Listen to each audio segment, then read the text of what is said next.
ಶ್ರೀ ಗುರುಭ್ಯೋ ನಮಃ. ಶ್ರೀ ಹರೇ ನಮಃ. ದಶರಥ ರಾಮದೇವರು ಅರಣ್ಯಕ್ಕೆ ಹೊರಟ 6ನೇ ದಿನ ಅವಸಾನ ಬಂದಿದ್ದಾನೆ. ಜೊತೆಯಲ್ಲಿ ಯಾರೂ ಇಲ್ಲ. ಗೊತ್ತಾಯಿತು ಜನಕ್ಕೆ. ವಸಿಷ್ಠರು ಬೇಗ ಬಂದರು. ನೋಡ್ತಾರೆ ದಶರಥನ ಪ್ರಾಣ ಹೋಗುತ್ತೆ. ದೊಡ್ಡ ಕೊಪ್ಪರಿಗೆಯಲ್ಲಿ ಎಣ್ಣೆಯನ್ನು ತುಂಬಿ ತುಪ್ಪ ತುಂಬಿ ಅದರೊಳಗೆ ಮಲಗಿಸಿರ್ತಾರೆ. ಬೇಗ ಭರತನಿಗೆ ಹೇಳಿಸ್ತಾರೆ. ಭರತ ಮೇಲಿಂದ ಮೇಲೆ ಬರುವುದು 3 ದಿನಕ್ಕೂ ಜಾಸ್ತಿ ಆಯಿತು. ಬಂದ ಭರತ ನೋಡ್ತಾನೆ ತಂದೆಯ ಅವಸಾನ. ಆಗ ಉತ್ತರ ಕ್ರಿಯೆಗಳೆಲ್ಲ ಮಾಡಬೇಕಲ್ಲ. ಭರತ ದಶರಥನ ಶ್ರಾದ್ದ ಕ್ರಿಯೆಗಳೆಲ್ಲವನ್ನು ಕೂಡ ಮಾಡಿದ. ಸಾಂಗವಾಗಿ ನೆರವೇರಿತು. ವೈಕುಂಠ ಸಮಾರಾಧನೆಯೂ ಆಯಿತು. ಶುಭ ಸ್ವೀಕಾರವೂ ಆಯಿತು. ಆಗ ಕೈಗೆ ಹೇಳ್ತಾಳೆ, ಭರತ ನಿನಗಾಗಿ ಕಣೋ ರಾಜ್ಯ. ರಾಮ ಅದಕ್ಕಾಗಿ ಅರಣ್ಯಕ್ಕೆ ಹೊರಲ್ಲ. ನೀನು ಈ ರಾಜ್ಯವನ್ನು ಪರಿಪಾಲಿಸು. ನಿನ್ನದೇ ಈ ರಾಜ್ಯ, ಯಾವುದಕ್ಕೂ ಕೊರದೆ ಬೇಡ. ಶತ್ರುಘ್ನ ಕತ್ತಿಯನ್ನು ಹಿಡಿದು ವಿಚಾರವನ್ನು ತಿಳಿದಾಗ ಮಂಥರೆಯನ್ನು ಕೊಲ್ಲಕ್ಕೆ ಹೋದ. ಮಂಥರಿಗೆ ಇರಬಾರ್ದು, ಇನ್ನು ಅವಳಿಂದಲೇ ಅರಮನೆಯಲ್ಲಿ ಇಷ್ಟು ಕಲ್ಲೋಲಾಗಿದೆಯಲ್ಲ. ಆಗ ಭರತ ಹೇಳ್ತಾನೆ, ಬೇಡ, ನಿಮಿತ್ತ ಮಾತ್ರ ಸ್ತ್ರೀ ವಧೆ ಬೇಡ. ನಮ್ಮ ದಾರಿ ನಾವು ನೋಡ್ಕೊಳ್ಳೋಣ. ಇನ್ನೊಬ್ಬರನ್ನ ಅನ್ನೋದು ಬೇಡ, ಇನ್ನೊಬ್ಬರಿಗೆ ಹಿಂಸೆ ಕೊಡೋದು ಬೇಡ, ಇನ್ನೊಬ್ಬರಿಗೆ ಶಿಕ್ಷೆ ಮಾಡೋದು ಬೇಡ. ಹೋಗೋಣ ಬಾ. ಅಮ್ಮನಿಗೆ ಹೇಳ್ತಾನೆ ಭರತ, ಇಲ್ಲಮ್ಮ, ಅಣ್ಣ ಇಲ್ಲದಲೇ ಹೋದ ಮೇಲೆ ನಾವು ಇಲ್ಲಿರಲ್ಲ, ಹೊರಟೇ ಬಿಟ್ಟ ನೇರವಾಗಿ. ಅಲ್ಲಿ ಸುಮಂತ ರಥದಲ್ಲಿ ಹೋದ್ನಲ್ಲ ರಾಮದೇವರು, ಗಂಗಾ ನದಿಯ ತಟ ನೋಡ್ತಾ ಇದ್ದಾನೆ. ಅಲ್ಲೇನು ಮಾಡಬೇಕು, ನದಿಯನ್ನು ದಾಟಬೇಕು. ಇವರೆಲ್ಲ ಬಿಟ್ಕೊಡಲ್ಲ, ಹೋಗಲ್ಲ. ಇವರೆಲ್ಲ ಪಟ್ಟಣಕ್ಕೆ ಹೋಗೋರೇ ಅಲ್ಲ, ಇವರೆಲ್ಲ ಜನ ಪುರಜನ. ಇವ್ರನ್ನೇನಾದ್ರು ಮಾಡಿ ಕಳಿಸ್ಬೇಕಲ್ಲ ಅಂಥೇಳಿ ಎಲ್ಲರೂ ಮಲಗಿ ನಿದ್ರಿಸುತ್ತಿದ್ದಾಗ ಸ್ವಾಮಿ ಸೀತಾದೇವಿಯರನ್ನು ಲಕ್ಷ್ಮಣನನ್ನು ಕರೆದುಕೊಂಡು ನೇರವಾಗಿ ಗುಹ ದೋಣಿಯನ್ನು ನಡೆಸೋನು ಅವನ ದೋಣಿಯನ್ನೇರಿ ಹೊರಟೋದ ಆಚೆಯ ದಡಕ್ಕೆ. ಒಂದು ಪ್ರಯಾಣ ಮಾಡೇ ಬಿಟ್ಟ ಸ್ವಾಮಿ. ಗುಹನಿಗೆ ಆದಂತಹ ಸಂತೋಷ ಅಷ್ಟಿಷ್ಟ ಅಲ್ಲ. ಪರಮಾತ್ಮನೇ ಬಂದು ಕುಳಿತಿದ್ದಾನೆ ಅನ್ನೋ ಪ್ರಜ್ಞೆ ಅವನಿಗೆ ಬಂದುಬಿಡ್ತಲ್ಲ. ಬೆಳಗ್ಗೆ ಎದ್ದು ಮಂತ್ರಿ ಮೊದಲಾದವರೆಲ್ಲ ನೋಡ್ತಾರೆ, ರಾಮದೇವರಲ್ಲಿ ಇರೋದೇ ಇಲ್ಲ ಅಲ್ಲಿ, ಇಲ್ಲವೇ ಇಲ್ವಲ್ಲ ಅಲ್ಲಿ. ಹೊಟ್ಟೋದ ಸ್ವಾಮಿ ನಡೆದು ಚಿತ್ರಕೂಟಕ್ಕೆ ಹೋದ. ಅಲಹಾಬಾದ್ನಿಂದ ಸುಮಾರು 65 ಕಿಲೋಮೀಟರ್ ದೂರ ಇದೆ ಚಿತ್ರಕೂಟ. ರಾಮದೇವರು ಹೋಗಿ ನೆಲೆಸಿದ ಜಾಗ. ಅಲ್ಲಿ ಹಾಗೆಯೇ ಇದ್ದಾಗ ಭರತ ಅಯೋಧ್ಯೆಯಿಂದ ಬರ್ತಾ ಇದ್ದಾನೆ. ಲಕ್ಷ್ಮಣನಿಗೆ ಕಾಣಿಸ್ತು, ಅಣ್ಣ ಭರತ ಬರ್ತಾ ಇದ್ದಾನೆ, ನಮ್ಮ ಮೇಲೆ ಯುದ್ಧಕ್ಕೆ ಬರ್ತಾ ಇದ್ದಾನೆ. ಅದಕ್ಕೆ ರಾಮದೇವರು ಹೇಳ್ತಾರೆ, ಮೊದಲು ನೀನು ಬಂದು ನನ್ನ ಪಕ್ಕ ಕೂತ್ಕೋ. ಸುಮ್ಮನೆ ಕರೆಸಿಕೊಂಡ, ತನ್ನ ಹತ್ತಿರ ಕುಳ್ಳಿರಿಸಿಕೊಂಡ. ಸುಮ್ಮನೆ ಭರತ ಬಂದ, ನಮಸ್ಕರಿಸಿದ. ಸ್ವಾಂಬಾಭಿರ್ಭ್ರಾತರಂ ತಂ ಶ್ರುತ ಜನಕಗತೆ ಸಾಂತ್ವಯನ್ ಯುಕ್ತ ತೀರ್ಥ. ಅಂಬಾವಿ ತನ್ನ ತಾಯಿ ಚಿಕ್ಕಮ್ಮಂದರನ್ನು ನೋಡಿದ. ದಶರಥ ಅವಸಾನ ಆಗಿದೆ ಅಂತ ಗೊತ್ತಾಯಿತು. ಆಗ ಅಲ್ಲಿ ಸ್ನಾನ ಮಾಡಿ ಬಿದಿರು ಅಕ್ಕಿ ಕಾಡಲ್ಲಿ ಸಿಗುತ್ತೆ, ಅದರಲ್ಲಿ ಅನ್ನವನ್ನು ಮಾಡಿ ಪಿಂಡ ಪ್ರದಾನ ಮಾಡಿದ್ದಾನೆ, ತರ್ಪಣ ಕೊಟ್ಟಿದ್ದಾನೆ. ರಾಮದೇವರು ಮಾನವ ಅವತಾರ ಮಾಡಲೇಬೇಕು ಅನ್ನೋ ಕರ್ತವ್ಯವನ್ನು ತೋರಿಸಿಕೊಟ್ಟಿದ್ದಾನೆ. ಭಗವಂತ ಶ್ರಾದ್ದಕ್ರಿಯೆಗಳು ನಿಲ್ಲಬಾರದು ಅನ್ನೋ ಉದ್ದೇಶ ಅಷ್ಟೇ. ಅವನ್ಯಾವುದು ಕರ್ಮ ಮಾಡಬೇಕಾಗಿಲ್ಲ ಭಗವಂತ. ಆಗ ಭರತ ಕೇಳಿದ, ಬಂದುಬಿಡು ಊರಿಗೆ, ಅದಕ್ಕಾಗಿ ನೀನು ಕರ್ಕೊಂಡು ಹೋಗೋಕ್ಕೆ ನಾನು ಬಂದಿದ್ದೇನೆ, ಬಾ. ಭರತ ನನ್ನ ಮಾತು ಸ್ವಲ್ಪ ಕೇಳು. ತಂದೆ ಇದ್ದಾಗ ನಾನು ಶಪಥ ಮಾಡಿ ಬಂದ್ಬಿಡ್ತೀನಿ ಅಂತ. ತಂದೆ ಹೋದ ಮೇಲೆ ನಾನು ಊರಿಗೆ ಬಂದರೆ ಜನ ಏನಂತಾರೆ ನನ್ನ? ಬೇಡ, ನಾನು ಬರಲ್ಲ. 14 ವರ್ಷಗಳ ಕಾಲ ನಾನು ಅರಣ್ಯದಲ್ಲಿ. ಯಾಕೆ 14 ವರ್ಷವೇ ಇಟ್ಟು ಕೈಗೆ? ಏನು ಕಾರಣ? ದಶರಥ ಹೇಳ್ತಾ ಇದ್ದಾನೆ, ಕಳಿಸ್ಬೇಡ ಅಂತ ಹೇಳ್ತಾ ಇದ್ದಾನೆ. ಆದರೆ 14 ವರ್ಷ ಹೋಗಬೇಕು ಅಂದರೆ ಯಾವುದೇ ಬಂಧುಗಳನ್ನು 12 ವರ್ಷದ ಒಳಗೆ ನೋಡ್ಕೊಳ್ಬೇಕಂತೆ. 12 ವರ್ಷ ಮೀರಿದ್ರೆ ಬಾಂಧವ್ಯ ಹೊಡೋದು. ಆಗ ಅಲ್ಲಿ ದೇವಾಲಯದಲ್ಲಿ ದೊಡ್ಡ ಎಣ್ಣೆಯ ಬಾಂಡ್ಲಿ ಒಳಗೆ ಎಣ್ಣೆ ತುಂಬಿ ಇಬ್ಬರೂ ಕೂಡ ಎಣ್ಣೆಯ ಮುಖವನ್ನು ನೋಡಿಕೊಂಡು ದೇವರಿಗೆ ಮಂಗಳಾರತಿ ಮಾಡಿಸ್ಕೊಂಡು ಮನೆಗೆ ಬರಬೇಕು. 12 ವರ್ಷ ಮುಗಿತಾ ಇದೆ ಅಂತಕ್ಕಾಗುತ್ತೆ. 12 ವರ್ಷ ಮುಗಿದೋದ ಮೇಲೆ ಅದಕ್ಕೆ ಭರತ ಮತ್ತು ರಾಮ ಇಬ್ಬರ ಬಾಂಧವ್ಯ ಕಡಿದು ಹೋಗಲಿಂದ 14 ವರ್ಷ ಅವಧಿ ಇಟ್ಟಾರೆ. 12 ವರ್ಷ ಇಟ್ಟಿದ್ದ ದುರ್ಯೋಧನ ಇನ್ನೂ 1 ವರ್ಷ ಯಾಕೆ ಅಜ್ಞಾತವಾಸ ಮುಗಿದಕ್ಕೆ ಬಾಂಧವ್ಯ ಹೋಗ್ಬಿಡ್ಲಿ, ಉಳಿಬಾರದು. ಅದಕ್ಕೆ ಮೇಲಿಂದ ಮೇಲೆ ಬಂಧುಗಳನ್ನು ನೋಡ್ತಾ ಇರಬೇಕು, ಬಂಧುಗಳ ವಿಚಾರ ತಿಳಿತಾ ಬೇಕು. ಧರ್ಮರಾಜ ಅವನ ಮಾತು ಹೇಳ್ತಾನೆ, ವಿರಾಟ್ ಪರ್ವದಲ್ಲಿ ಬರ್ತದೆ, ಬಂಧುಗಳ ದರ್ಶನವಲ್ಲ ಸಂಸಾರ ತರುವಿಂಗೆ. ಸಂಸಾರ ಎನ್ನುವ ಮರ ಬೆಳೀತಾ ಇರುತ್ತೆ, ಬಾಂಧವ್ಯ ಇರುತ್ತೆ, ಬಂಧುಗಳ ದರ್ಶನ ಆಗ್ತಾ ಇರಬೇಕು ಅಂತ. ಹೀಗೆ ಭರತ ಬೇಕಾದಷ್ಟು ಕರೀತಾ ಇದ್ದಾನೆ. 14 ವರ್ಷ ನಿರೀಕ್ಷೆ ಮಾಡೋಕ್ಕಾಗಲ್ಲ. ರಾಮ ಈಗಲೇ ಬಾ, ನಾನು ಬರಲ್ಲ, ನೀನು ಬರದೇ ಇದ್ರೆ ನಾನು ಹೋಗಲ್ಲ. ಏನಾಗಬೇಕು ಅಂತ ಮೊದಲು ವಾದ, ನೀನು ಬಾ ಬಾ ಅಂತ ಬೇಕಾದಷ್ಟು ಕರೀತಾ ಇದ್ದಾನೆ, ಬರಲ್ಲ, ಹೋಗು. ನನ್ನ ಹೆಸರಿನಲ್ಲೇ ರಾಜ್ಯಭಾರ ಮಾಡಬೇಕಾದ್ರೆ ನೀನೇ ರಾಜ್ಯಭಾರ ಮಾಡು. ನೀನು ಇದ್ದುಕೊಂಡು ನಾನು ಹೇಗೆ ರಾಜ್ಯಭಾರ ಮಾಡಿ? ಭರತ ಭಕ್ತರು ಪ್ರೇಮ ಈ ಭಾಗದಲ್ಲಿ ಇಲ್ಲ, ನಾನು ಹೋಗಲ್ಲ, ಹೋಗಲೇಬೇಕು. ನಮ್ಮ ಅರಮನೆ ನೆನ್ನೆ ಮೊನ್ನೆ ಇದಲ್ಲ, ಬಹಳ ಸನಾತನ ಸೂರ್ಯವಂಶ. ಈಗ ಹೀಗಾಗಿದೆ, ಪ್ರಜೆಗಳು ಹಿಂಸೆಯಾಗೋದು ಬೇಡ, ಅನಾಥರಾಗೋದು ಬೇಡ, ಹೋಗು, ಇರು ರಾಜ್ಯದಲ್ಲಿ, ರಾಜ್ಯಭಾರ ಮಾಡು, ನಾನು ಬರ್ತೇನೆ 14 ವರ್ಷ ತುಂಬಿದ ಮೇಲೆ.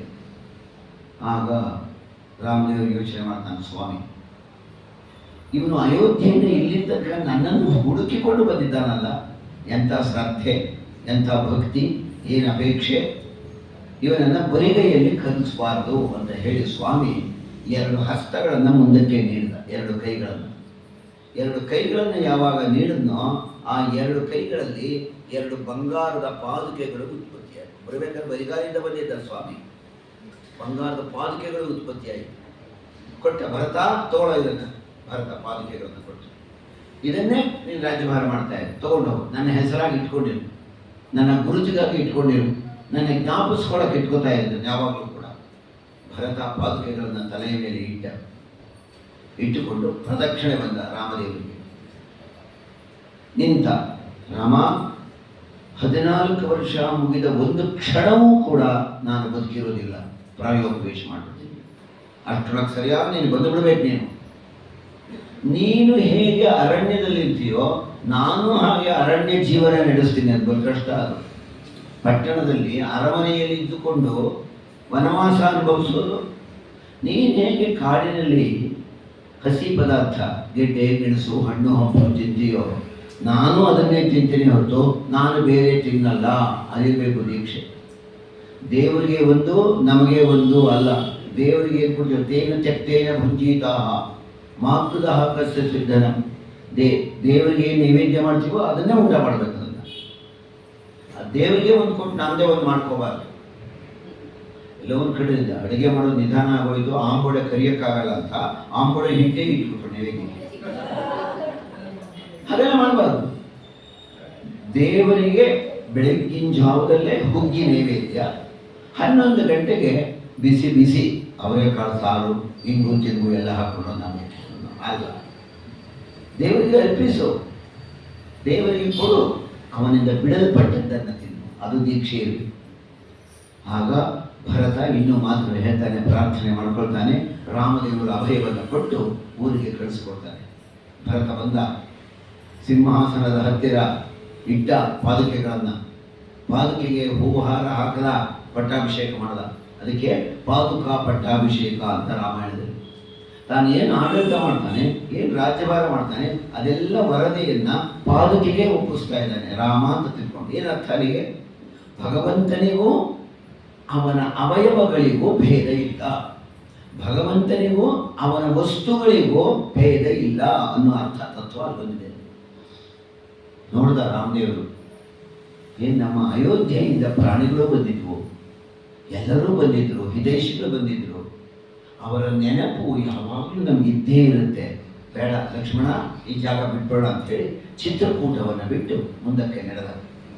ಮುಂದಕ್ಕೆ ನಡೆದರೆ ಭರತ ಖಂಡದ ದಟ್ಟವಾದ ಅರಣ್ಯ ಪ್ರದೇಶ, ತ್ರಿಕೋಣಾಕೃತಿಯಲ್ಲಿದೆ. ಕರಾವಳಿಯನ್ನು ಬಿಟ್ಟು ಮಧ್ಯ, ಕರಾವಳಿ ಬೆಲ್ಟ್ ಇದೆಯಲ್ಲ, ಸಮುದ್ರ ತೀರ ಅಲ್ಲ, ಅದು ಬಿಟ್ಟು ಮಧ್ಯಭಾಗದ, ಅದಕ್ಕೆ ದಂಡಕಾರಣ್ಯ ಅಂತ ಕರೆದು ಯಾಕಂದ್ಬಿಟ್ಟು ಅಂತಾರೆ. ಆ ದಂಡಕಾರಣ್ಯದಲ್ಲಿ ಸ್ವಾಮಿ ಪ್ರವೇಶ ಮಾಡ್ದ. ದಟ್ಟವಾದ ಆ ಕಾಲದ ಅರಣ್ಯ ಹೇಗಿರಬೇಡ ಅದು, ಅನೇಕ ಜನ ರಾಕ್ಷಸರು. ಹೋಗ್ತಾ ಹೋಗ್ತಾ ಇರ್ಬೇಕಾದ್ರೆ ಅತ್ರಿ ಋಷಿಗಳ ಆಶ್ರಮಕ್ಕೆ ಹೋದ ತಾನೇ. ಋಷಿ ಯಾಕೆ ಪಟ್ಟಾಭಿಷೇಕ ನಿಂತು? ಪಟ್ಟಾಭಿಷೇಕ ನಿಲ್ಲಕ್ಕೆ ಕಾರಣ ಏನು ಹಾಗಾದ್ರೆ?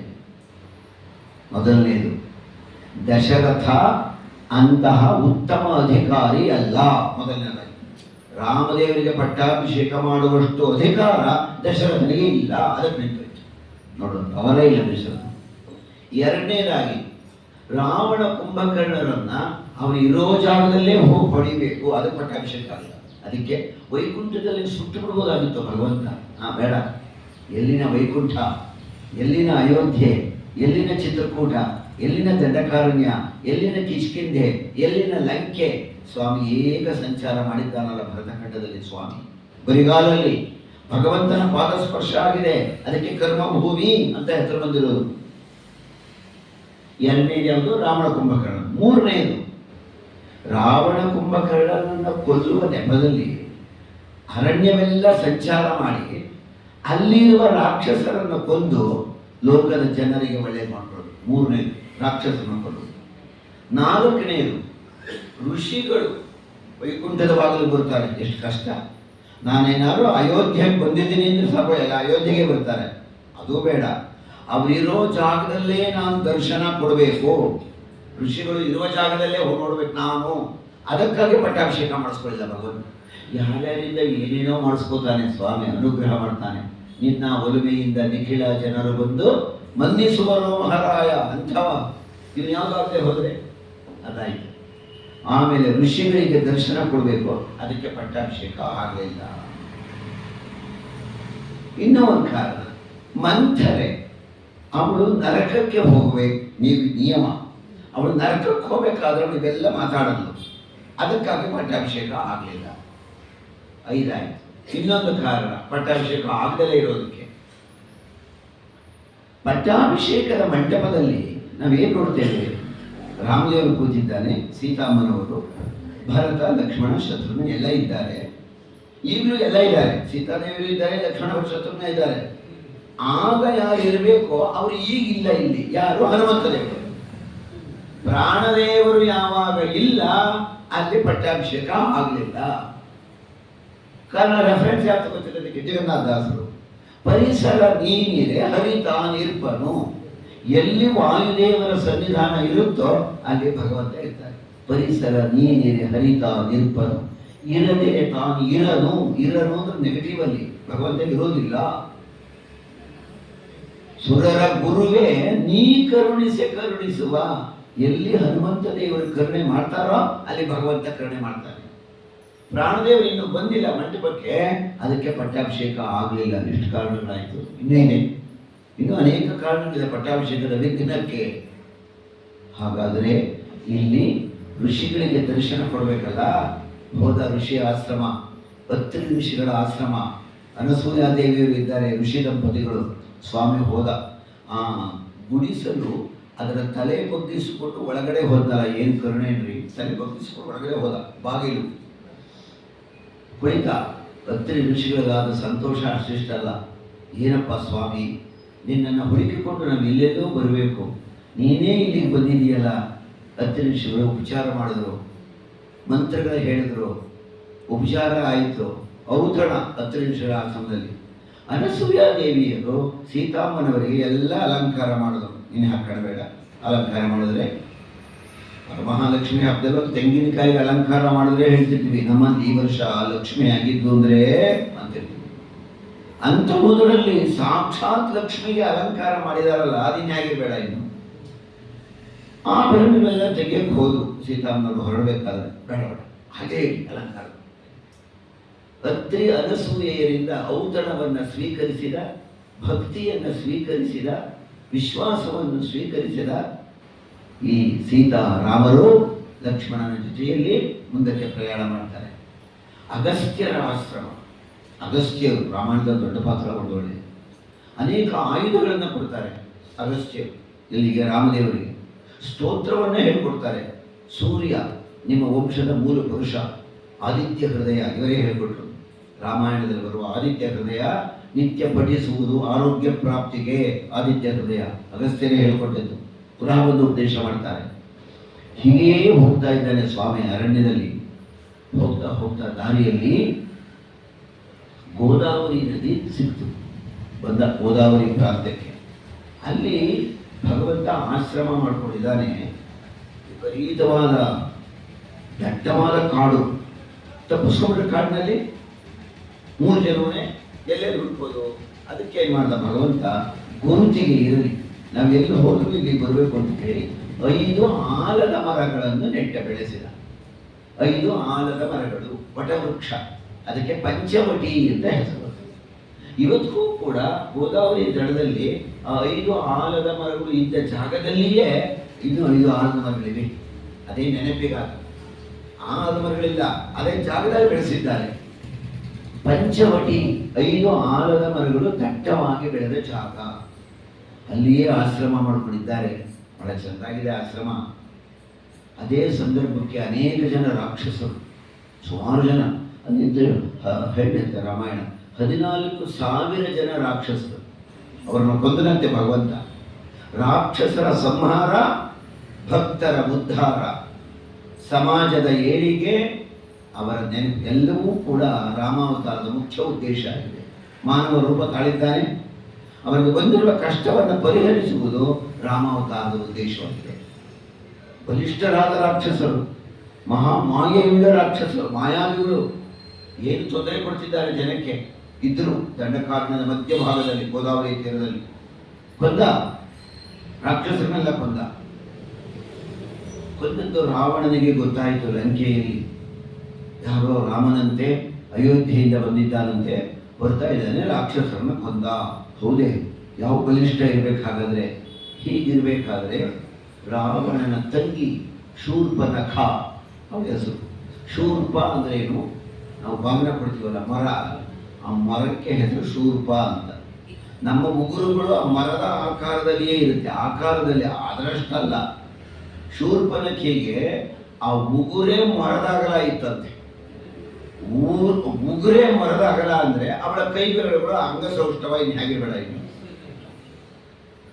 ರಾವಣನ ತಂಗಿ ವಿದ್ಯುಜ್ಜಿಹ್ವ ಎನ್ನುವರಿಗೆ ಕೊಟ್ಟು ಲಗ್ನ ಮಾಡಿದ್ದ ರಾವಣ. ರಾತ್ರಿ ವೇಳೆಯ ಯುದ್ಧದಲ್ಲಿ ರಾವಣ ಭಾವನನ್ನೇ ಕೊಂದುಬಿಟ್ಟ.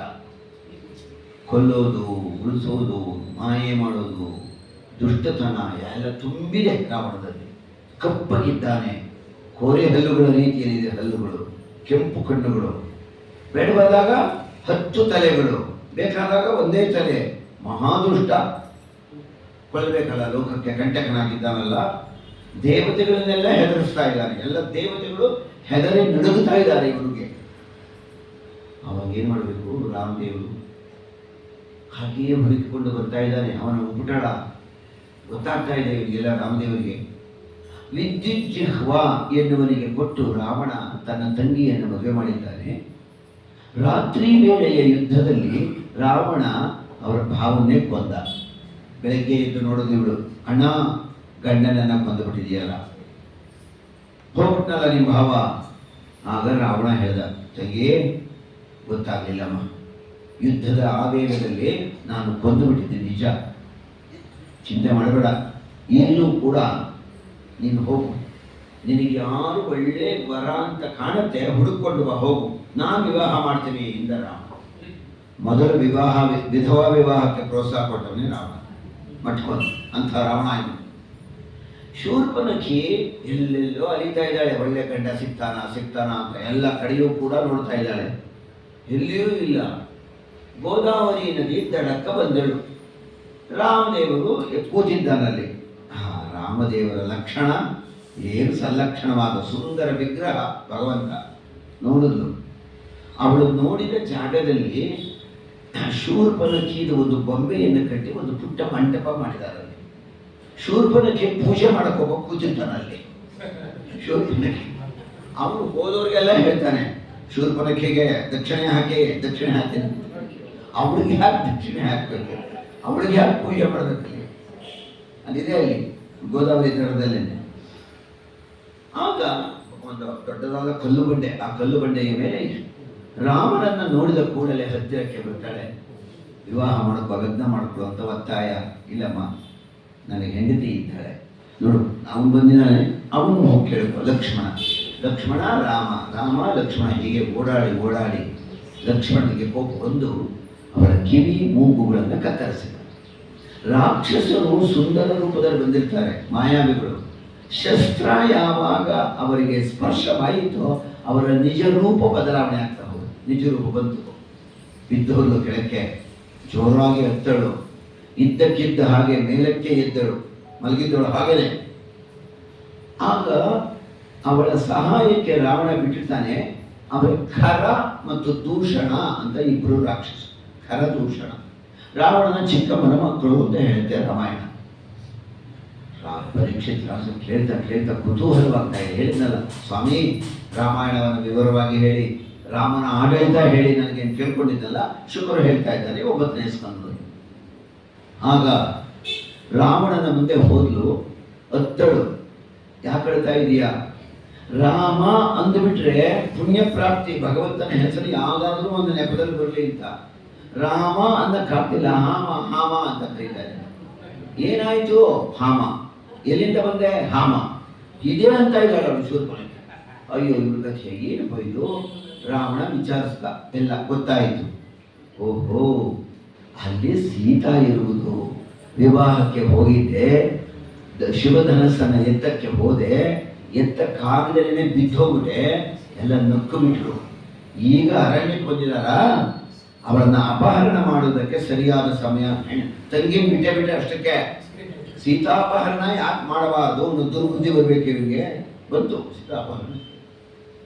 ಹೋದ ನೇರವಾಗಿ ಗೋಕರ್ಣದ ಸಮುದ್ರ ಹೋದ. ಮಾರೀಚ ಅಂತ ಅವತ್ತು ರಾಮದೇವರು ಓಡಿಸಿದ್ನಲ್ಲ ಅಲ್ಲಿಂದ, ತಾಟಕೆಯನ್ನು ಕೊಂದಾಗ ಆ ಮಾರೀಚನನ್ನು ಹೊಡೆದುಕೊಂಡು ಬಂದ. ಮಾರೀಚ ಸಮುದ್ರದ ಒಳಗಿನಿಂದ ಬಂದ. ರಾವಣ, ಏನು ನನ್ನ ನೋಡ್ಕೊಂಡು ಇಷ್ಟು ದೂರ ಬಂದಿದೆಯಲ್ಲ, ಬಾ, ರಾಮನನ್ನ ಎದುರಿಸಬೇಕು. ರಾಮ ಅಂದ ಕೂಡಲೇ ಮೂರ್ಛೆ ಬಿದ್ದದ ಮಾರೀಚ. ನಾನು ಹುಡುಗನಾಗಿದ್ದಾಗಲೇ ಅವರ ಬಾಣದ ರುಚಿ ನನಗೆ ಗೊತ್ತಿದೆ. ಆಗ ರಾಮನು ಇನ್ನು ಬಾಲಕ, ಏನು ಬಾಣ ಪ್ರಯೋಗ ಮಾಡ್ದ, ಈಗ ಅವನ ಬಾಣದ ವೇಗ ತಡ್ಕೊಳಕ್ಕಾಗುತ್ತಾ? ಸಾಧ್ಯ ಇಲ್ಲ ಅಂತ. ರಕಾರಾದೀನಿ ನಾಮಾನಿ ರತ್ನ ರಥ ತಥೈವಚ ಅಂತಾನೆ ಕಾಳಿದಾಸ ರಘುವಂಶದಲ್ಲಿ. ರಥ, ರತ್ನ ಇವೆಲ್ಲ ಇದೆಯಲ್ಲ ಪದಗಳು.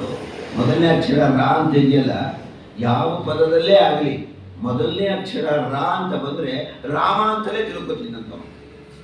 ರಾಮ ಅಂತಲೇ ತಿಳ್ಕೊಂಬನೋ ಬಿದ್ದೋಗೋರಂತೆ. ಇನ್ನು ಹಾಗೆ ಬೇಡ, ಮಾರೀಚನಿಗೆ ಏನು ಮಾಡಬೇಕು? ರಾಮನನ್ನು ಎದುರಿಸಬೇಕು. ಬೇಡ, ಆ ಸಾಹಸಕ್ಕೆ ಕೈ ಹಾಕಬೇಡ ಅಂದ ಮಾರೀಚ.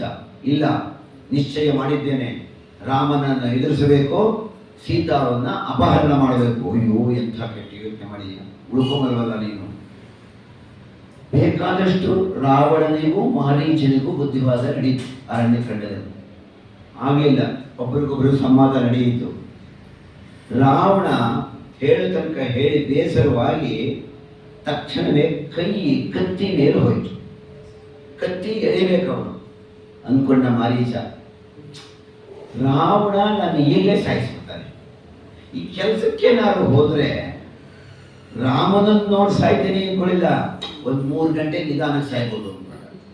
ರಾಮನನ್ನ ನೋಡ್ತಾ ಸತ್ತಿದ್ರೆ ಮುಕ್ತಿ, 3 ಗಂಟೆ ನಿಧಾನ ಸಾಯ್ಬೋದು ಅಂದ್ಕೊಂಡು ಒಪ್ಕೊಂಡ ಕಾರ್ಯಕ್ಕೆ.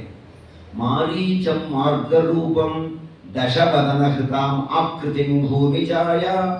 ರಾಘವೇಂದ್ರ ಗುರುಗಳು ರಾಮಚಾರಿತ್ರಮದಲ್ಲಿ ಹೇಗೆ ಹೇಳ್ತಾರೆ ಇದನ್ನ? ವಾಲ್ಮೀಕಿ ರಾಮಾಯಣ ಅಂತ ಆಗಲೇ ಹೇಳಿದೆ, ಗ್ರಂಥ ಪರಿಚಯ ಮಾಡ್ಕೊಳ್ಬೇಕು. 24,000 ಶ್ಲೋಕಗಳು ವಾಲ್ಮೀಕಿ ರಾಮಾಯಣ, 24,000. ಎಲ್ಲ ಸರಳ, ಅನುಷ್ಠ ಛಂದಸ್ಸು, ಹೇಳುವುದಕ್ಕೆ ಓದುವುದಕ್ಕೆ ಬಹಳ ಸುಲಭ ವಾಲ್ಮೀಕಿ ರಾಮಾಯಣ. ಆಮೇಲೆ ಬರೆದಿರೋದು ಮಧ್ವಾಚಾರ್ಯರು ತಾತ್ಪರ್ಯ ನಿರ್ಣಯದಲ್ಲಿ 4ನೇ ಅಧ್ಯಾಯದಿಂದ 9ನೇ ಅಧ್ಯಾಯದ ತನಕ ರಾಮಾಯಣದ ಕಥೆಗಳ ನಿರ್ಣಯ ಕೊಟ್ಟಿದ್ದಾರೆ, ಮಧ್ವ ರಾಮಾಯಣ. ಆಮೇಲೆ ಬರೆದಿರೋದು ನಾರಾಯಣ ಪಂಡಿತಾಚಾರ್ಯರು ಸುಮಾರು 600 ಶ್ಲೋಕಕ್ಕೂ ಜಾಸ್ತಿ ಇದೆ. ಸಂಗ್ರಹ ರಾಮಾಯಣ, ನಾರಾಯಣ ಸುಮಧ್ವಿಜಯ ವರದಿಯಲ್ಲ ಅವರೇನೆ. ಇಷ್ಟು ರಾಮಾಯಣಕ್ಕೆ ಬಂದಿರಬೇಕಾದ್ರೆ ರಾಘವೇಂದ್ರ ಗುರುಗಳು ರಾಮಾಯಣ ಬರೆದಿದ್ದಾರೆ. ರಾಮಚಾರಿತ್ರ ಮಂಜರಿ ಕೇವಲ 11 ಶ್ಲೋಕದಲ್ಲಿ ಇಡೀ ರಾಮಾಯಣವನ್ನು ಬರೆದಿದ್ದಾರೆ. ಅವರು ಬರೆದ ವಾಕ್ಯವೇ ನಾನು ಹೇಳಿದ್ದೆ. ಮಾರೀಚ ಮಾರ್ಗರೂಪಂ ದಶವದನ ಹೃತಾಂ ಆಕೃತಿಂ ಭೂಮಿಜಾಯ. ಮಾರೀಚ ಜಿಂಕೆಯ ರೂಪದಲ್ಲಿ ಬಂದ, ವಿಶೇಷವಾದ ಜಿಂಕೆ. ಜಿಂಕೆಗಳಲ್ಲಿ ಅನೇಕ ವಿಧಗಳಿದೆ. ಕೊಂಬೇ ಇರಲ್ಲ, ಸಾಧು ಅಪ್ಪುಲ್ಲೆ ಅಂತ ಕರೀತಾರೆ ಅದಕ್ಕೆ. ಮೈ ಮೇಲೆ ಚುಕ್ಕೆ ಇದ್ರೂ ಇರುತ್ತೆ, ಇಲ್ಲದೆ ಹೋದ್ರು ಹೋಯಿತು. ಇನ್ನು ಬಗೆಯ ಜಿಂಕೆ ಕೇವಲ ಒಂದು ಬೆಟ್ಟು ಉದ್ದ ಮಾತ್ರ ಕೊಂಬಿರ್ತಕ್ಕಂಥದ್ದು, ಅದೊಂದು ಬಗೆಯ ಜಿಂಕೆ. ಇನ್ನೊಂದು ಬಗೆಯ ಜಿಂಕೆ ಉದ್ದಕ್ಕೆ ಕೊಂಬು ಬಂದಿರುತ್ತೆ, ಎರಡೇ ಕೊಂಬುಗಳು ಸುತ್ಕೊಂಡು ಹೋಗಿರುತ್ತೆ, ಕಾಣುತ್ತೆ, ಅದೊಂದು ಬಗೆಯ ಜಿಂಕೆ. ಇನ್ನೊಂದು ಬಗೆಯ ಜಿಂಕೆ ಕೊಂಬು ಬಂದಿದೆ, ಗಿಡದಂತೆ ಕವಲು ಕೊಂಬೆಗಳಾಗಿ ಇದೆ. ಈ 4 ಬಗೆಯ ಜಿಂಕೆಗಳು ನೋಡಿದ್ದಾರೆ ಅರಣ್ಯದಲ್ಲಿ ಇಷ್ಟು ವರ್ಷಗಳ ಕಾಲ ರಾಮದೇವರು. ಇದು ವಿಶೇಷವಾಗಿದೆಯಲ್ಲ, ಒಂದೊಂದು ನಿಮಿಷಕ್ಕೆ ಬಣ್ಣ ಬದಲಾಯಿಸುತ್ತಲ್ಲ. ಒಂದು ಸಲ ಚಿನ್ನದ ಬಣ್ಣ, ಒಂದು ಸಲ ತಗಡು ಹೊಳೆದಂತೆ ಹೊಳೆಯುತ್ತದೆ, ಒಂದು ಸಲ ಮೈ ಮೇಲೆ ಚುಕ್ಕೆಗಳು. ಅಪ್ಪ, ವಿಶೇಷವಾಗಿದೆಯಲ್ಲ. ಸೀತಾದೇವಿಯರು ಅಂದುಕೊಂಡ್ರು, ಸಾಕ್ಷಾತ್ ಲಕ್ಷ್ಮಿ ಅಲ್ಲವೇ, ಜ್ಞಾನಾಭಿಮಾನಿನಿ, ಜ್ಞಾನಕ್ಕೆ ಒಡೆಯಳು. 13 ವರ್ಷಗಳಾಯಿತು ನಾವು ಬಂದು ಅರಣ್ಯಕ್ಕೆ. ವನವಾಸ 13 ವರ್ಷ ಪೂರೈಸಿದ್ದಾಗಿದೆ. ಉಳಿದಿರೋದು ಇನ್ನೊಂದು ವರ್ಷ. ರಾವಣ ಕುಂಭಕರ್ಣರನ್ನು ಕೊಲ್ಲಲು ಇನ್ನು ಮುಂದಕ್ಕೆ ನಾವು ಮಾರ್ಗ ನೋಡ್ಕೋಬೇಕಿನ್ನು. ಬರೀ ಅರಣ್ಯದಲ್ಲಿ ಬರ್ತಾ ಇರೋದೇ ಬೇಡ. ಅದಕ್ಕೆ ರಾವಣ ಕುಂಭಕರ್ಣರ ಸಂಹಾರಕ್ಕೆ ನಾನೇ ಒಂದು ಕೆಲಸ ಮಾಡ್ತೀನಿ ಅಂತ. ಆಗ ಜಿಂಕೆ ಬೇಕು ಅಂತ ನಾನು ಕೇಳಬೇಕು. ರಾಮ ಹುಡುಕಿಕೊಂಡು ಹೋಗಬೇಕು, ಅಟ್ಟಿಸಿಕೊಂಡು. ಲಕ್ಷ್ಮಣನೂ ಕೂಡ ಮುಂದಕ್ಕೆ ಹೋಗ್ತಾನೆ. ಆಶ್ರಮದಲ್ಲಿ ಯಾರೂ ಇರಬಾರ್ದು, ಅಲ್ಲಿ ಒಂದು ಆಕೃತಿ ಉಂಟು ಮಾಡಬೇಕು. ಅದೇ ಸಮಯಕ್ಕೆ ರಾವಣ ಬರಬೇಕು. ಆ ಬೊಂಬೆಯನ್ನು ನೋಡಿ ಆಕೃತಿಯನ್ನು ನನ್ನನ್ನೇ ಸೀತೆ ಅಂತ ತಿಳ್ಕೊಂಡು ಅಪಹರಣ ಮಾಡಬೇಕು. ಇದೆಲ್ಲ ಸೀತಾದೇವಿಯರು ಹಾಕ್ಕೊಂಡಿರ್ತಕ್ಕಂಥ ಯೋಜನೆ. ಇದಕ್ಕೆ ಯಾಕೆ ನಾನು ಅಪೇಕ್ಷಿಸಬಾರದು ಈ ಜಿಂಕೆಯನ್ನು? ಕೇಳ್ಕೊತಾರೆ ರಾಮದೇವರ ಬಳಿ, ನನಗೆ ಈ ಜಿಂಕೆ ಬೇಕು. ಆಗ ರಾಮದೇವರು ಹೇಳ್ತಾನೆ, ಇದೆಲ್ಲ ಮಾಯೆಗಳು, ರಾಕ್ಷಸರದು, ಇವೆಲ್ಲವೂ ಕೂಡ ನಂಬಬಾರದು. ಸೀತಾ ಬೇಡ, ನಿನಗೆ ಬೇರೆ ಜಿಂಕೆ ಬೇಕಾದ್ರೆ ನೋಡ, ಆ ಜಿಂಕೆ ಮಾತ್ರ ಬೇಡ ಅಂತಾನೆ ಸ್ವಾಮಿ. ಆದರೂ ಕೇಳಲ್ಲ, ಬೇಕೇ ಬೇಕು ಆ ಜಿಂಕೆ. ಸಿಕ್ಕರೆ ಹೋದ್ರೆ ಅಟ್ಟಿಸ್ಕೊಂಡು ಹೋಗಿ ಹೊಡೆದು ಬಿಡಿ, ತಂದ್ಕೊಡಿ ನನಗೆ. ಅಬ್ಬ, ಇಷ್ಟು ಹಠ ಹಿಡಿಬೇಕೆ, ಕಾರ್ಯ ಆಗಬೇಕಲ್ಲ. ಆಗ ರಾಮದೇವರು ಹೋದ, ಬಿಲ್ಲು ಬಾಣ ತಗೊಂಡು ಹತ್ತಿರ ಬರೋದು, ಇನ್ನೇನು ಬಿಲ್ಲು ಹೊಡಿಬೇಕು, ದೂರ ಹೊರಟೋಗೋದು, ಚಂಗನೆ ನೆಗೆದು ಹತ್ತಿರ ಬರೋದು, ದೂರ ಹೋಗೋದು. ದೂರ ಹೋಗಿ ರಾಮದೇವರನ್ನ ಕರ್ಕೊಂಡು ಹೊರಟೋಗಿದೆ ಜಿಂಕೆ. ಉದ್ದಕ್ಕೂ ಬಹಳ ದೂರ ಹೋಗಿದೆ. ಆಗ ರಾಮದೇವರಿಗೆ ಅತಿ ಕೋಪ. ರಾಮದೇವರಿಗೆ ಕೋಪವೇ ಇಲ್ಲ. ಕೋಪ ಬಂದಿದ್ದು ಎರಡೇ ಪ್ರಸಂಗ. ಒಂದು ಮಾರೀಚನನ್ನು ಸಾಯಿಸುವಾಗ, ಇನ್ನೊಂದಕ್ಕೆ ಸಮುದ್ರಕ್ಕೆ ಸೇತುವೆಯನ್ನು ಕಟ್ಟುವಾಗ. ಅದು ಸಾತ್ವಿಕ ಕೋಪ, ಬಹಳ ಕೆಟ್ಟ ಕೋಪ ಅಲ್ಲ ಅದು. ಆ ಕೋಪ ಬಂತು, ಬಿಲ್ಲು ತಗೊಂಡು ಬಾಣ ಹೂಡಿದ್ರು, ಗುರಿ ಇಟ್ಟರು, ಮಾರೀಚನಿಗೆ ಹೊಡೆದರು. ಜಿಂಕೆಯ ರೂಪದ ಮಾರೀಚ ಸಾಯುತ್ತ ಇದಾನೆ, ಸತ್ತ. ಕೂಗ್ಕೋಬೇಕಲ್ಲ ಸಾಯ್ಬೇಕಾದ್ರೆ. ಹಾ ರಾಮ ಅಂತಿದ್ರೆ ಮುಕ್ತಿ ಆಗ್ತಿತ್ತು, ಮೋಕ್ಷ ಸಿಗ್ತಿತ್ತು. ರಾಮದೇವರ ಸ್ಮರಣೆ ಮಾಡಲಿಲ್ಲ. ಹಾ ಸೀತಾ, ಹಾ ಲಕ್ಷ್ಮಣ ಅಂತ ಕೂಗಬೇಕೆ, ಅದು ಮೋಸದ ಧ್ವನಿ. ರಾಮದೇವರ ಧ್ವನಿಯಲ್ಲಿ ಕೂಗ್ದ, ಅವಳಿಗೆ ಕೇಳಿಸಬೇಕು ಸೀತೆಗೆ. ಆಗ ಸೀತಾದೇವರಂತಾನೆ, ಅಯ್ಯೋ ಲಕ್ಷ್ಮಣ, ನಿಮ್ಮ ಅಣ್ಣನ ಧ್ವನಿ ಕೇಳಿಸ್ಕೊಂಡ್ಯಾ? ಏನೋ ತೊಂದರೆ ಆಗಿದೆ, ಬೇಗ ಹೋಗು. ಆಗ ಹೇಳ್ತಾರೆ ಲಕ್ಷ್ಮಣ, ಅವನು ಎಲ್ಲರ ಕಷ್ಟಗಳನ್ನು ಕಳೆಯೋನು, ಅವನಿಗೆ ಯಾವುದು ಕಷ್ಟ ಬರುತ್ತೆ, ಅದಕ್ಕೆ ನಾನು ಹೋಗಲ್ಲ. ಲಕ್ಷ್ಮಣ, ನೀನು ಹೋಗಲೇಬೇಕು, ಒತ್ತಾಯ ಆಗಲಿ. ಆಗ ಲಕ್ಷ್ಮಣ ಮಾತುಗಳನ್ನು ಕೇಳುವಷ್ಟು ಕೇಳಿ ಬಾಣವನ್ನು ತೆಗೆದುಕೊಂಡು 3 ಗೆರೆಗಳನ್ನು ಹಾಕಿದ ಆಶ್ರಮದ ಮುಂದೆ. ಈ ಯಾವುದೇ ಕಾರಣಕ್ಕೂ ಈ ಗೆರೆಗಳನ್ನು ಬಿಟ್ಟು ಈಚೆಗೆ ಬರಬೇಡಿ ಅಂತ. ಅದೇ ಲಕ್ಷ್ಮಣ ರೇಖೆ ಅಂತ ಅವತ್ತಿಂದ ಹೆಸರಾಯಿತು. ಲಕ್ಷ್ಮಣ ಹೊರಟುಬಿಟ್ಟ, ಅಣ್ಣನನ್ನು ಹುಡುಕಿದ್ದೇ ಆಯಿತು. ಆಶ್ರಮದಲ್ಲಿ ಒಂದು ನಾಟಕ ನಡೀತಾರೆ. ನಿಜವಾದ ಸೀತಾದೇವಿಯರು ಅಗ್ನಿ ಕರ್ಕೊಂಡು ಕೈಲಾಸಕ್ಕೆ ಬಿಟ್ಟ. ಕೈಲಾಸದಲ್ಲಿ ರುದ್ರದೇವರು ಅವ್ರು ಪೂಜೆ ಮಾಡ್ತಾ ಇದ್ರು ನಿಜವಾದ ಸೀತಾದೇವರನ್ನ. ಆಶ್ರಮದಲ್ಲಿ ಅದೇ ಬಗೆಯ ಸೀತೆ, ಅದೇ ಮಾತು, ಅದೇ ನೋಟ, ಅದೇ ಲಕ್ಷಣ, ಆಕೃತಿ, ರಾಮಾಕೃತಿ. ಇದು ಮಧ್ವರಾಮಾಯಣದಲ್ಲೂ ಇದೆ, ಸಂಗ್ರಹ ರಾಮಾಯಣ. ರಾಮಾಕೃತಿ ಭೂಮಿಜಾಯ ಅಂತಾರೆ ರಾಘವೇಂದ್ರಗಳು. ಮಾರೀಚ ಮಾರ್ಗರೂಪಂ ದಶವದನ ಹೃತಾಂ ಆಕೃತಿ ಭೂಮಿಜಾಯ. ರಾಮಾಕೃತಿ ನಿಜವಾದ ಸೀತಾದೇವಿಯರನ್ನ ಮುಟ್ಟಲು ಯೋಗ್ಯನೇ ರಾವಣ, ಸ್ಪರ್ಶ ಮಾಡಲು ಯೋಗ್ಯನೇ ಅವನು, ಸಾಧ್ಯ ಇಲ್ಲ. ಆಗ ಬಂದು ನೋಡ್ತಾನೆ ಆಕೃತಿ, ಅದನ್ನೇ ನಿಜವಾದ ಸೀತಾದೇವಿ ಅಂತ ತಿಳ್ಕೊಂಡ. ಭ್ರಮೆ ನೋಡಿ ಹೇಗಿದೆ. ಭಿಕ್ಷೆ ಕೇಳ್ದ, ಅದು ಯತಿ ರೂಪದಲ್ಲಿ ಬಂದಿದ್ದಾನೆ, ಕಳ್ಳ ಸನ್ಯಾಸಿ ವೇಷದಲ್ಲಿ ಬಂದು ಭಿಕ್ಷೆ ಕೇಳಿದಾಗ, ಭಿಕ್ಷೆ ಕೊಡಕ್ಕೆ ಬಂದಾಗ ಅವಳು ಸೀತೆ ಒಳಗಡೆ ಹೋದಾಗ ಕೈಗೆ ನೀರು ಹಾಕ್ಕೊಂಡು ಆ ರೇಖೆಗಳಿಗೆ ಹೀಗೆ ಚುಮುಕಿಸ್ದ. ಧಗ ಧಗನೆ ಹತ್ಕೊಂಡು ಉರಿದ್ಬಿಡ್ತು. ತಾನು ಅದ್ರೊಳಗೆ ಹೋದ್ರೆ ಉರಿದು ಹೋಗ್ತಾನೆ. ರೇಖೆಯಿಂದ ಈಚೆಗೆ ಬನ್ನಿ ಕರಿತಾ ಇದ್ದಾನೆ. ರೇಖೆಯಿಂದ ಈಚೆಗೆ ಬಂದು ಸೀತಾದೇವಿಯನ್ನು ಭಿಕ್ಷೆ ನೀಡುವ ಹೊತ್ತಿಗೆ ರಾವಣ ನಿಜ ರೂಪ ತೋರಿಸ್ಬಿಟ್ಟ. ಅಟ್ಟಹಾಸದಿಂದ ಕೇಕೆ ಹಾಕಿದ, ನಕ್ಕು ಬಿಟ್ಟ. ಸೀತಾದೇವಿಯನ್ನು ಅಪಹರಿಸಿದ, ಹೊರಟ. ವಿಮಾನ ಬಂತು, ವಿಮಾನದಲ್ಲಿ ಕುಳ್ಳಿರಿಸಿಕೊಂಡು ಹೊರಟ. ಕೂಗುತ್ತಾ ಇದ್ದಾಳೆ, ಹಾ ರಾಮ ಅಂತ ಇವಳು ಸೀತಾ. ನಿಜವಾದ ಸೀತಾದೇವಿಯವರು ಕೈಲಾಸದಲ್ಲಿ ರುದ್ರದೇವರಿಂದ ಪೂಜೆ ತಗೋತಾ ಇದ್ದಾರೆ. ಹಾಗಾದ್ರೆ ಈ ಸೀತಾ ರಾವಣನ ಅಪಹರಣ ಮಾಡ್ದ, ಹೋಗ್ತಾ ಇದ್ದಾರೆ. ಹೋಗ್ಬೇಕಾದ್ರೆ ತಕ್ಷಣವೇ ಕೆಳಗಡೆ ನೋಡಿದ್ರು ಸೀತಾದೇವಿ. ವಿಮಾನದಿಂದ ಕೆಳಗಡೆ ಯಾವುದೋ ನದಿ ಇದೆಯಲ್ಲ, ಈ ನದಿಯ ಹತ್ತಿರ ತುಂಬ ಕೋತಿಗಳಿವೆಯಲ್ಲ, ಯಾವುದೇ ಕಪಿಗಳು, ಯಾವುದೋ ಕಪಿ ಗುಂಪು, ನನ್ನ ಗುರುತಾದರೂ ಹಿಡೀಲಿ ಅಂತ ಹೇಳಿ ಅನಸೂಯಾದೇವರು ಇಟ್ಟಿದ್ರಲ್ಲ ಆಭರಣಗಳು, ಅದೆಲ್ಲ ಬೇಗ ಬೇಗ ತೆಗೆದು ಒಂದು ಬಟ್ಟೆಯಲ್ಲಿ ಗಂಟನ್ನು ಕಟ್ಟಿ ಮೇಲಿಂದ ಕೆಳಕ್ಕೆ ಹಾಕಿದ್ರು. ಈ ಕಪಿಗಳಿಗೆ ಸಿಕ್ತದು. ಅದು ಸುಗ್ರೀವನ ಸಮೂಹ. ಸುಗ್ರೀವನಿಗೆ ತೋರಿಸಿದಾಗ ನೋಡೋಣ ಇದು ಯಾರ್ದೋ ಮಹಾತಾಯಿ ಇರಬೇಕು, ಮುಂದೆ ಕಾಲ ಬರಬಹುದು ಅಂತ ಜೋಪಾನವಾಗಿ ಕಪಿಗಳು ಅದನ್ನು ಇಟ್ಟರು. ಕರ್ಕೊಂಡು ಹೋದ ರಾವಣ. ತನ್ನ ಪುರ ಲಂಕಾ ಪಟ್ಟಣ ಸಮೀಪ ವನ ಏನು ಸುಂದರವಾಗಿದೆ. ಆಲ ಬೇಲ, ತೆಂಗು ಕಂಗು, ಕಂಗು ಅಂದ್ರೆ ಅಡಿಕೆ, ತೆಂಗು ಕಂಗು, ಮಾವು ಬೇವು, ಅನೇಕ ಅನೇಕ ಹಣ್ಣುಗಳಿಂದ ಕೂಡಿರುವ, ರಸ ತೊಟ್ಟಿಕ್ಕುವ ಹಣ್ಣುಗಳಿಂದ ಕೂಡಿರುವ ಮರಗಳಿಂದ ಶೋಭಿಸುವ, ತಿಳಿ ಹಾಲಿನ ಬಣ್ಣದ ಝರಿಗಳು ಹರಿಯುತ್ತಿರುವ, ಅಲ್ಲಲ್ಲಿಯೇ ಚಿಕ್ಕ ಸರೋವರಗಳಿರುವ, ಅಮೃತ ಶಿಲೆಯ ಮೆಟ್ಟಿಲುಗಳಿಂದ ಕೂಡಿರುವ ಕಲ್ಯಾಣಿ ಸರೋವರಗಳು ಇರುವ, ಅನೇಕ ಬಗೆ ಬಗೆಯ ಪುಷ್ಪಗಳು ಇರುವ, ಸುವಾಸನೆಯಿಂದ ಕೂಡಿರುವ, ಹೂವು ಹಣ್ಣುಗಳಿಂದ ತುಂಬಿರುವ, ಶೋಕ ಇಲ್ಲದ ವನ ಅಶೋಕವನ. ಶೋಕ ಇಲ್ಲ ಅದು, ಅಂತ ಅಶೋಕವನ ಅದು. ಆ ಅಶೋಕವನದಲ್ಲಿ ಸೀತಾದೇವಿಯನ್ನ ಬಂಧಿಸಿ ಇಟ್ಟು ತಾನು ದೊಡ್ಡದಾದ ಕಾರ್ಯ ಮಾಡಿದೆ ಅಂತ ಜಯಭೇರಿ ಹಾಕಿಸ್ಕೊತಾ ಇದ್ದಾನೆ ರಾವಣ.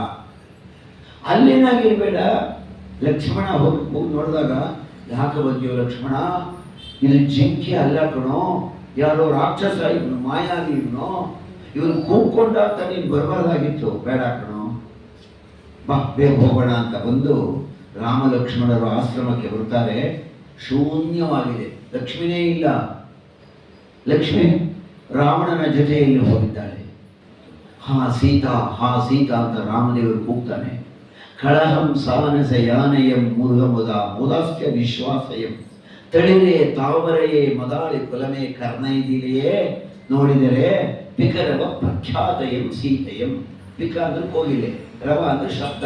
ಪಿಕರವ ಅಂದ್ರೆ ಕೋಗಿಲೆಯಂತೆ ಕೋಮಲವಾದ ಕಂಠವುಳ್ಳ ನನ್ನ ಸೀತೆಯನ್ನು ಕಂಡಿರ. ಕೋಗಿಲೆ ಅಂತೆ. ಮದಾಳಿ ಕುಲಮೆ ದುಂಬಿಯ ಸಮೂಹಗಳೇ ನನ್ನ ಸೀತೆಯನ್ನು ನೋಡಿದರ. ಎಲೆ ಮಾವಿನ ಮರವೇ ನನ್ನ ಸೀತೆಯನ್ನು ನೋಡಿದರ. ಏ ಸ್ವಾಮಿ, ಸಸ್ಯ ಗಿಡ ಮರ ಆಶ್ರಮ ನೆಲ ಆಕಾಶ ಗಾಳಿ ಎಲ್ಲವನ್ನೂ ಕೇಳ್ಕೊತಾನೆ, ಗೊತ್ತಿದೆ ಅವನಿಗೆ. ಮದಾಳಿ ಕುಲಮೆ ಕರ್ಣೈದಿಲೆಯೇ ತಾವರೆ ಹೂವೆ ಕಂಡಿರ ಪಿಕರವ ಪ್ರಖ್ಯಾತಯಂ ಸೀತೆಯಂ. ಪಿಕರವ ಕೋಗಿಲೆಯ ಕಂಠದ ಸೀತೆಯನ್ನು ನೋಡಿದ್ರ ಅಂತ ಒಂದು ಹಳಗನ್ನಡ ರಾಮಾಯಣದಲ್ಲಿ ಈ ಪದ್ಯ ಬರೆದಿದ್ದಾರೆ. ಶ್ರೀರಾಮ ವಿಲಾಪ ಅಂತ ಹೆಸರು. ಹಳೆಗನ್ನಡ. ಯಾರೂ ಇಲ್ಲ, ಲಕ್ಷ್ಮಣ, ಸೀತೆ ಇಲ್ಲವಲ್ಲ ಇಲ್ಲಿ. ಹೋಗ್ತಾ ಇರ್ಬೇಕಾದ್ರೆ ಮಾರ್ಗ ಮಧ್ಯದಲ್ಲಿ ಕೂಗ್ತಾ ಇರಲ್ಲ, ಹಾ ರಾಮ ಅಂತ ಸೀತಾದೇವಿಯರು. ಬಂತು ಜಟಾಯು ಪಕ್ಷಿ, ದೊಡ್ಡ ಪಕ್ಷಿ ಬಂದಿದ್ದೆ ರಾವಣನನ್ನ ಕುಕ್ಕಿ ಕುಕ್ಕಿತು. ಅವನ ಕಿರೀಟವನ್ನು ತೆಗೆದು ಕೆಳಕ್ಕೆ ಬೀಳಿಸಿತು. ಅವನ ಭುಜದ ಮೇಲೆ ಕೂತ್ಕೊಂಡು ಅವನ ಕುತ್ತಿಗೆ, ಬೆನ್ನು ಇವೆಲ್ಲ ಕುಕ್ಕುತ್ತಾ ಇದೆ. ಕೊಕ್ಕಿನಲ್ಲಿ ರೆಕ್ಕೆಯಿಂದ ಬಡಿತಾ ಇದೆ. ಆಗ ರಾವಣನಿಗೆ ಕೋಪ ಬಂತು. ಯಾವುದು ಪಕ್ಷಿಗಳಿಗೆ ಬಲ? ರೆಕ್ಕೆಯೇ ಬಲ. ಪಕ್ಷಿಗಳಿಗೆ ರೆಕ್ಕೆಯೇ ಬಲ, ಕಳ್ಳನಿಗೆ ಸುಳ್ಳೇ ಬಲ, ಮಗುವಿಗೆ ಒಳವೇ ಬಲ. ಹತ್ಬಿಟ್ರೆ ಸಾಕು, ಓಡ್ಕೊಂಡ್ಬಿಡ್ತೀವಿ ಮಗು ಅಂತ. ಹಾಗಾದ್ರೆ ಇದೇನು ಮಾಡ್ತು? ಜಟಾಯು ರಾವಣನನ್ನು ಕೊಲ್ಲಕ್ಕೆ ಪ್ರಯತ್ನ ಪಡ್ತು. ಕತ್ತಿ ತಗೊಂಡು ರೆಕ್ಕೆಯನ್ನ ಕತ್ತರಿಸ್ತು. ರೆಕ್ಕೆ ಯಾವಾಗ ಬಿದ್ದೋಯ್ತು, ಜಟಾಯು ಅಲ್ಲಿಯೇ ಬಿದ್ದೋಯ್ತು. ರಾಮಲಕ್ಷ್ಮಣರು ಮುಳುಗಿಕೊಂಡು ಬರ್ತಾ ಇದ್ದಾರೆ. ಮೆಲ್ಲನೆ ಧ್ವನಿಯಲ್ಲಿ, ನೋವಿನ ಧ್ವನಿಯಲ್ಲಿ, ರಾಮ ರಾಮ ರಾಮ ಅಂತಿದೆ. ಜಟಾಯು ಬದುಕಿದೆ, ಹಾರಕ್ಕಾಗ್ತಾ ಇಲ್ಲ. ಅಯ್ಯೋ, ಜಟಾಯು ಪಕ್ಷಿ. ನಮ್ಮ ತಂದೆ ಅನೇಕ ಬಾರಿ ಹೇಳ್ತಾ ಇದ್ರು ದಶರಥ ಇವನ ವಿಚಾರವನ್ನ. ಇವನು ಕಶ್ಯಪರ ಸಂತಾನವಂತೆ. ಜಟಾಯು, ಸಂಪಾತಿ, ಅರುಡ, ಗರುಡ ಇವರೆಲ್ಲ ಶ್ರೇಷ್ಠವಾದ ಪಕ್ಷಿ ಜಾತಿ. ವಿನತೆಯ ಮಕ್ಕಳು, ವಿನತೆಯ ಕುಲ, ಕಶ್ಯಪರ ಪತ್ನಿ. ಅಯ್ಯೋ ಜಟಾಯು ಅಂತ ಎತ್ತುಕೊಂಡ ರಾಮದೇವರು. ಜಟಾಯುವನ್ನ ಎತ್ತಿಕೊಂಡು ಮೈಯನ್ನ ಸವರಿದ. ಲಕ್ಷ್ಮಣ, ಬೇಗ ನೀರು ತಗೊಂಡು ಹೋಗು. ಒಂದು ಎಲೆಯಲ್ಲಿ ನೀರನ್ನು ತಂದಾಗ ರಾಮದೇವರು ಜಟಾಯುವಿಗೆ ಕುಡಿಸಿದ. ಅದು ಕುಕ್ಕನ್ನ ಬಿಡಿತು ಬಾಯಿನ. ಕಣ್ಣಿನಿಂದ ರಾಮದೇವರನ್ನ ನೋಡ್ತಾ ಇದೆ. ರಾಮದೇವರ ತೊಳೆಯ ಮೇಲೆ ಮಲಗಿದೆ. ರಾಮದೇವರ ಕೈಯನ್ನು ಸ್ಪರ್ಶ ಮಾಡಿಸ್ಕೊಳ್ತಾ ಇದೆ. ಭಾಗ್ಯಾನ್ರಿ ಜಟಾಯುವಿಗೆ. ರಾಮದೇವರು ನೋಡ್ತಾ ನೋಡ್ತಾ ಇದ್ದಂತೆ ಜಟಾಯು ರಾಮದೇವರನ್ನ ನೋಡ್ತಾ ನೋಡ್ತಲೇ ಪ್ರಾಣ ಬಿಟ್ಟಿತು. ಭಗವಂತನ ತೊಡೆ ಮೇಲೆ ಪ್ರಾಣ ಬಿಟ್ಟು ರಾಮದೇವರು ಜಟಾಯುವನ್ನು ಎತ್ತಿಕೊಂಡು ಹೋಗಿ ಕಟ್ಟಿಗೆಯೆಲ್ಲ ಬೇರಿಸಿ ಸೇರಿಸಿ ಕಟ್ಟಿಗೆಯ ಮೇಲೆ ಮಲಗಿಸಿ ಅದಕ್ಕೆ ದಹನ ಮಾಡಿ ಸ್ನಾನ ಮಾಡಿ ತರ್ಪಣವನ್ನು ಕೊಟ್ಟಿದ್ದಾನೆ ಭಗವಂತ. ಜಟಾಯುವಿಗೆ ಮೋಕ್ಷ. ಇಲ್ಲಿ ನಾವು ಗಮನಿಸಬೇಕು, ಮಾರೀಚ ಮತ್ತು ಜಟಾಯು ಎರಡು ಒಂದೇ ದಿನ ಸಾವು. ಜಟಾಯುವಿನ ಸಾವು, ಮಾರೀಚನ ಸಾವು ಕೆಲವು ಗಂಟೆಗಳ ಅಂತರ ಅಷ್ಟೇ. ಮಾರೀಚನ ಸಾವು ರಾವಣ ಪ್ರೀತ್ಯರ್ಥವಾಗಿ, ಜಟಾಯುವಿನ ಸಾವು ರಾಮ ಪ್ರೀತ್ಯರ್ಥವಾಗಿ. ಮಾರೀಚ ನಂಗೆ ಸಹಾಯ ಮಾಡಕ್ ಬಂದನಲ್ಲ, ಏನಾದ ಅವನು ಅಂತ ಇವತ್ತಿನ ತನಕ ರಾವಣ ನೋಡೇ ಇಲ್ಲ. ದುಷ್ಟನಿಗೆ ಸಹಾಯ ಮಾಡಲು ಹೋದಾಗ ನಮಗೇನಾದರೂ ಅಪಾಯ ಆದರೂ ಕೂಡ ನಮ್ಮನ್ನು ತಿರುಗಿಯೂ ನೋಡಲ್ಲ ಅವರು ಅನ್ನೋ ಹುದ್ದೆ ಕೈಲಿದೆ. ಜಟಾಯು ದೇವರಿಗಾಗಿ, ರಾಮದೇವರಿಗಾಗಿ ಸ್ಮರಣೆ ಮಾಡುತ್ತಾ ತಾನು ತ್ಯಾಗ ಮಾಡದ್ನಲ್ಲ, ಭಗವಂತನೇ ಅಲ್ಲಿಗೆ ಬಂದು ಅವನನ್ನು ಸಂಸ್ಕಾರ ಮಾಡದ್ನಲ್ಲ ಜಟಾಯುವಿಗೆ ಭಗವಂತ. ಎಂತಹ ಉದ್ದೇಶ ಇರಬೇಡ ಇಲ್ಲಿ. ಅದಕ್ಕೆ ಅರ್ಥ ಏನು ಹೇಳುತ್ತೆ ರಾಮಾಯಣದಲ್ಲಿ? ಜೀವನದಲ್ಲಿ ಕೊನೆ ಉಸಿರಿರೋ ತನಕ ಭಗವಂತನ ಸ್ಮರಣೆ ಬಿಡಬಾರದು. ತೊರೆದು ಜೀವಿಸಬಹುದೇ ಹರಿ ನಿನ್ನ ಚರಣಗಳ. ಅವನನ್ನ ಮರೆತು ಬದುಕೋಕೆ ಸಾಧ್ಯವೇ ಇಲ್ಲ. ರಾಮ ಲಕ್ಷ್ಮಣರು ಜಟಾಯುವಿಗೆ ಸದ್ಗತಿಯನ್ನು ಕೊಟ್ಟು ಹೋಗ್ತಾ ಇದ್ದಾರೆ. ಅನ್ನೋದಕ್ಕೆ ಹಾಗೇನೆ ಹೋಗ್ತಾ ಹೋಗ್ತಾ ಇರಬೇಕಾದ್ರೆ ಲಕ್ಷ್ಮಣ ಹೇಳ್ತಾನೆ, ಅಣ್ಣ ಸುಮಾರು ಮೈಲಿಗಟ್ಟಲೆ ಬಂದಿದ್ದೇವೆ. ನೆಲ ಅರಣ್ಯಕ್ಕೆ ಬಂದಾಗ ತುಂಬಾ ಕಲ್ಲು ಮುಳ್ಳಾಗಿತ್ತು. ಇದೆಷ್ಟು ಮೆತ್ತನೆಗಿದೆ ನೆಲ. ಅವ್ರು ಬಂದಿರೋ ನೆಲ ಮೇಲಲ್ಲ, 4-5 ಮೈಲಿ ದೂರ ಒಬ್ಬ ರಾಕ್ಷಸನ ಕೈ ಮೇಲೆ ನಡ್ಕೊಂಡ್ ಬಂದಿದ್ದಾರೆ. ಅವನ ತೋಳುಗಳು ಅಷ್ಟು ಉದ್ದ ಇದೆ, ಅಷ್ಟು ಮೆತ್ತಗಿದೆ, ದಪ್ಪಗಿದೆ. ಹಾಗೆ ಎರಡು ಕೈಗಳು ಒಂದ್ ಕಡೆ ಸೇರಿತು, ಭುಜ ಕುತ್ತಿಗೆ. ಆಗ ಅಂತಾನೆ ಲಕ್ಷ್ಮಣ, ಅಣ್ಣ ನಾವು ಬಂದಿರೋದು ರಾಕ್ಷಸನ ಮೇಲೆ ನಡ್ಕೊಂಡ್ ಬಂದಿದ್ದೀವಿ. ಕಬಂಧ ಇನ್ಯಾರು ಅಲ್ಲ. ಅವನಿಗೆ ರಾಮದೇವರು ಸಂಹಾರ ಮಾಡಿ ಕಬಂಧನಿಗೆ ಸದ್ಗತಿಯನ್ನ ಕರುಣಿಸಿದ. ವಿರಾಧ ಅವನನ್ನು ಕೊಂಡ. ವಿರಾಧ, ಕಬಂಧ ಇವರೆಲ್ಲ ಅರಣ್ಯದಲ್ಲಿ ಸತ್ತವರು. ಹಾಗೆಯೇ ಬರ್ತಾ ಇರಬೇಕಾದ್ರೆ ಪಂಪಾತೀರಂ ಸಗಚ್ಚನ್ ಇಹ ಕೃತಿ ವಸತಿ ಭಕ್ತಿ ತುಷ್ಟ ಶಬರ್ಯೈ ದತ್ವಾ ಮುಕ್ತಿ ಪ್ರಕುರ್ವನ್ ಹನುಮತ ಉದಿತನ್ ಪ್ರಾಪ್ತ ಸುಗ್ರೀವ ಸಖ್ಯ. ರಾಘವೇಂದ್ರ ಗುರುಗಳು ಬರೆದಿರೋದು ಇದೆಯಲ್ಲ, ಅವರು ಬರೆದಿರೋ ಓಟ, ಕಥೆಯ ಶೈಲಿ, ಅವರ ಲೇಖನದ ಪ್ರಜ್ಞೆ ತತ್ವವನ್ನು ಪ್ರತಿಪಾದನೆ ಮಾಡೋದು, ಮೂಲ ಕಥೆಗೆ ಧಕ್ಕೆ ಬಾರದಂತೆ ಅವರ ಶಬ್ದ ಸಂಪತ್ತು. ದೊಡ್ಡ ಕಥೆಯನ್ನ ಅತಿ ಚಿಕ್ಕದಾಗಿ ಬರೆಯೋದಿದೆಯಲ್ಲ, ಅದನ್ನ ನಾವು ರಾಘವೇಂದ್ರ ಗುರುಗಳು ಕಾಣ್ತೀವಿ. ಅದೇ ಸ್ವಲ್ಪ ಹೇಳಿದ್ದೀವಿ. ಭಕ್ತಿ ತುಷ್ಟ ಶಬರಿಯೈ, ಭಗವಂತ ಒಂದೇನೇ ಗುರುತಾನ ನೋಡ್ತಾ ಇದ್ದಾಳೆ. ಕಣ್ಣೆತ್ತೆ ದಿಟ್ಟಿಸುವಳು, ಕಾದಿರುವಳು ಶಬರಿ, ರಾಮ ಬರುವನೆಂದು. ಎಂಥ ಪದ್ಯ ಅಂದ್ರೆ ಇದು. ಹಿಂದೆ ಇತ್ತು, ನೀವೆಲ್ಲ ಪ್ರೈಮರಿ ಸ್ಕೂಲಲ್ಲಿ ಇದ್ದಾಗ, ನಾವಿದ್ದಾಗೂ ಇತ್ತು. ಈಗ ಅವೆಲ್ಲ ಇಲ್ಲ, ಏನೇನೂ ಇಲ್ಲ.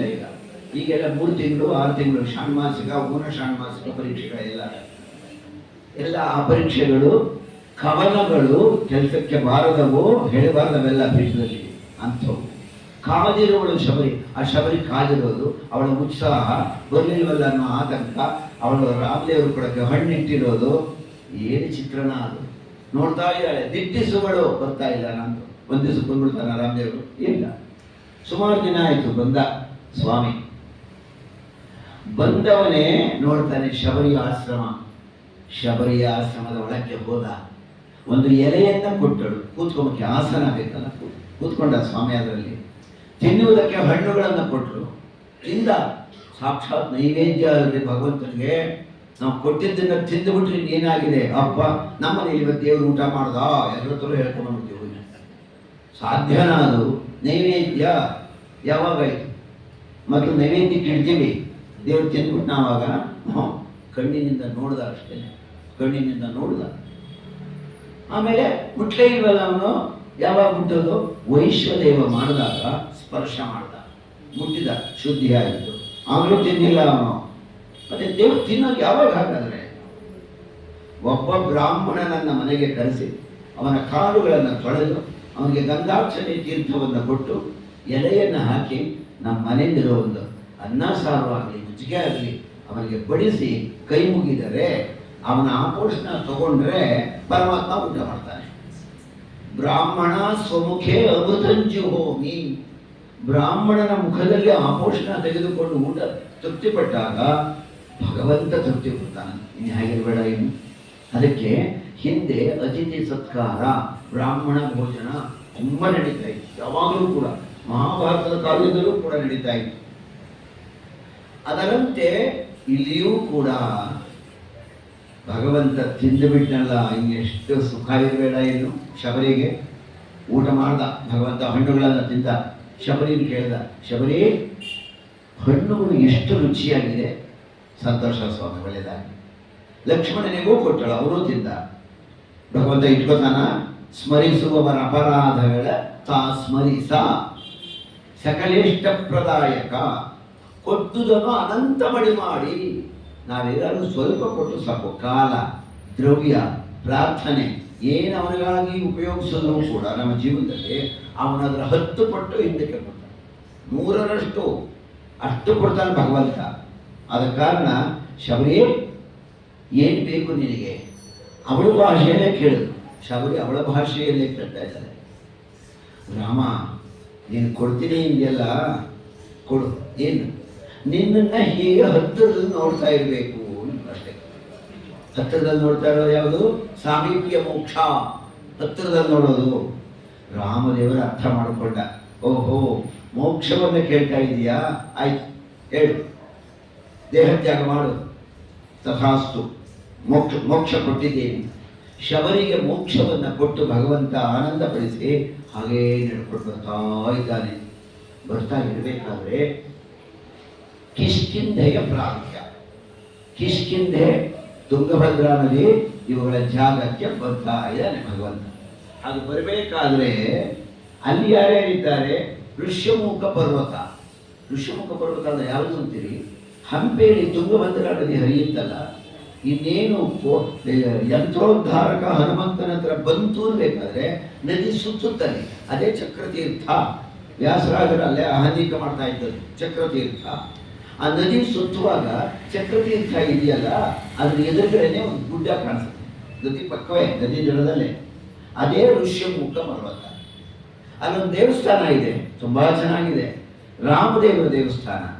ರಾಮನೂ ಇದ್ದಾನೆ, ಲಕ್ಷ್ಮಣನೂ ಇದ್ದಾನೆ. ಇರೋನು ಹನುಮಂತ ಅಲ್ಲ, ಅಲ್ಲಿ ಸುಗ್ರೀವ ಇರೋದಲ್ಲಿ. ಹನುಮಂತ ಥರನೇ ಒಂದು ಕೆಟ್ಟಿದೆ, ದೊಡ್ಡ ದೇವಸ್ಥಾನ. ಅದು ಮುಂದಕ್ಕೆ ಸ್ವಲ್ಪ ಮೆಟ್ಲು ಹತ್ತಿದ್ರೆ ಅದೇ ಯಂತ್ರೋದ್ಧಾರಕನ ಗುಡಿ. ಋಷ್ಯಮೂಕ ಪರ್ವತದಲ್ಲಿ ಇವರು ಕುಳಿತಿದ್ದಾರೆ. ಇವರು ಕುಳಿತಿರ್ಬೇಕಾದ್ರೆ ಇವರಿಗೆ ಏನಾಗಿರ್ಬೇಡ, ಯಾಕೆ ಇವರು ಗುಂಪು? ಸುಗ್ರೀವ, ಹನುಮಂತ, ನಳ, ನೀಲ, ಮೈಂದ, ದ್ವಿವಿಧ, ಜಾಂಬವಂತ ಇವರೆಲ್ಲ ಕೂತಿದ್ದಾರೆ.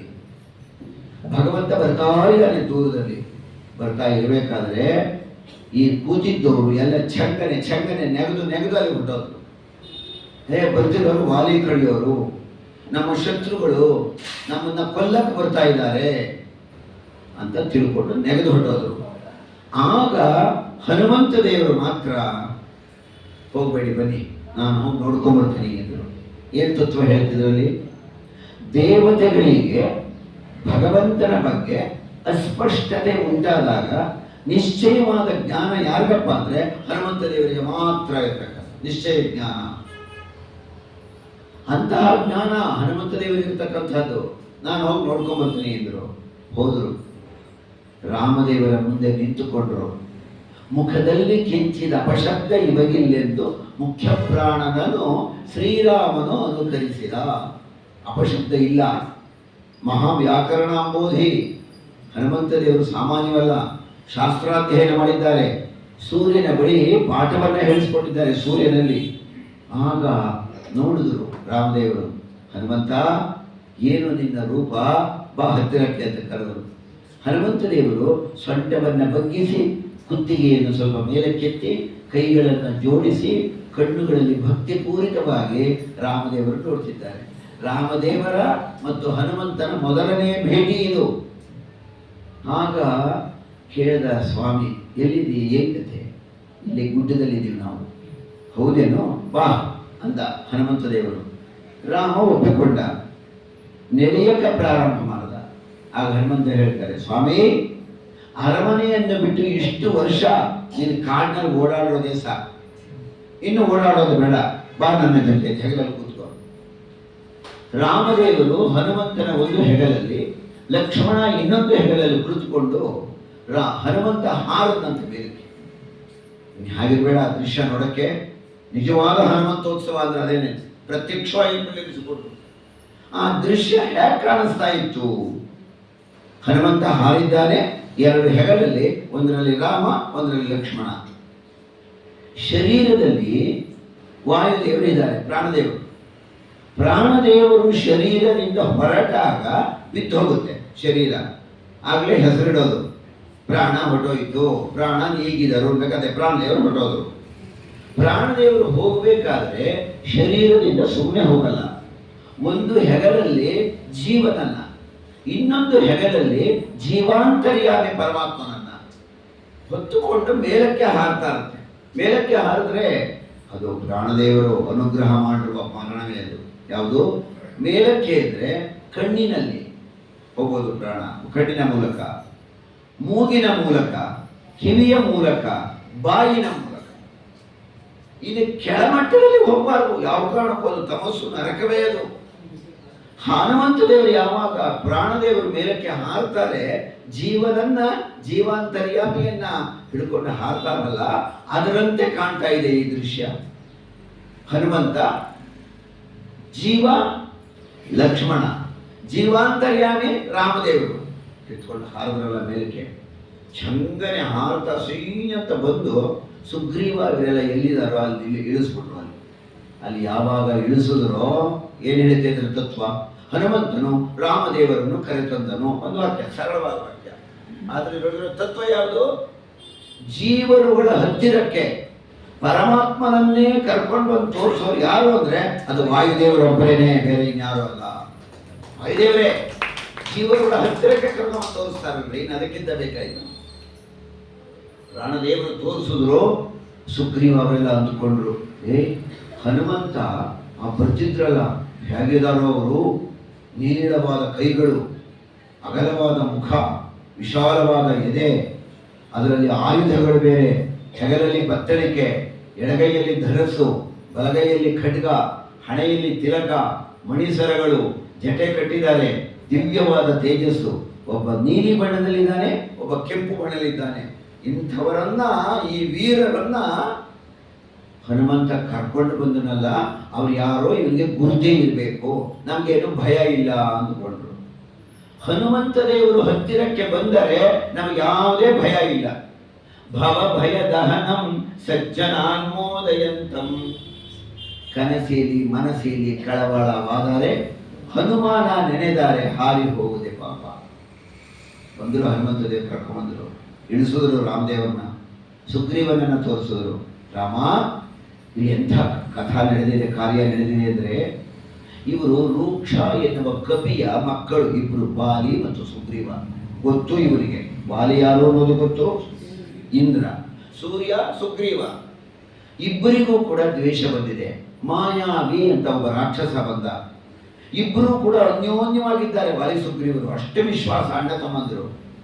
ಯಾವಾಗ ರಾಕ್ಷಸ ಬಂದ ಕಿಷ್ಕಿಂಧೆಯ ಅರಮನೆಗೆ, ಈ ಇಬ್ಬರೂ ಕೂಡ ಅವನನ್ನು ಅಟ್ಟಿಸಿಕೊಂಡು ಹೋದರು. ಹೋದವನೇ ವಾಲಿ, ಆ ರಾಕ್ಷಸ ಇಬ್ಬರು ಒಂದು ಗುಹೆ ಒಳಗೆ ನುಗ್ಗಿದರು.